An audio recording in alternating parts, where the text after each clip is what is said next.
Hi, I'm Arkush with our Chicago Sun-Times Bears breakdown for the disappointing 23-20 overtime loss to the Minnesota Vikings, Week 13 of the season.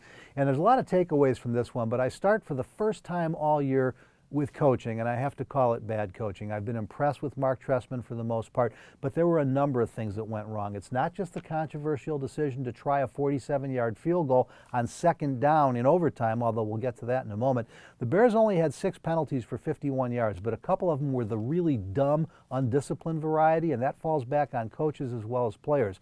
You've also got this team that improved so much on third down efficiency on offense, just 2 of 11. Now, I think some of that is to blame on Josh McCown, but when you're 2 of 11 on third down, your coaches probably aren't giving you the best plays to work with. And then we get back to the offensive line.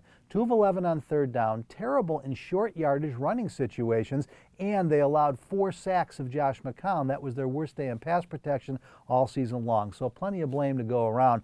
But when we get to the turning point, you've got to come back to Mark Trestman's decision on second down, 2nd and 7, to try a 47-yard field goal. Now, I understand going on third down. That way you allow for a false start or a bad snap. You still can take another crack at it. But on second down with 47 yards, it just didn't make any sense.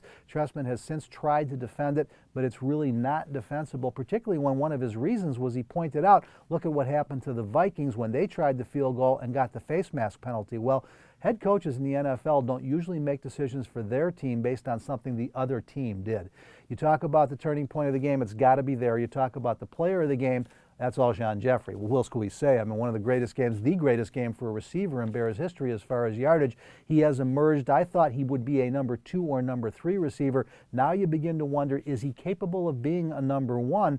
Bears may take a look at that because Brandon Marshall is due another $9 million next year in the last year of his contract. Keep a close eye on what they do with Alshon Jeffrey and Brandon Marshall these last 4 weeks of the season. And finally, our takeaways from this game. What happens the last 4 weeks of the season? The Bears won't be mathematically eliminated from the playoffs for at least a couple weeks. They're very much alive right now, but the way the Lions got that impressive win over the Packers on Thanksgiving Day, the Bears now dropping their last 2, you can pretty much assume playoff hopes are over. They've got the Dallas Cowboys coming in on Monday night. They've played well in prime time. Let's hope that they bounce back with a big win, but you probably saw the end of the Bears' 2013 playoff hopes in that overtime loss in Minnesota.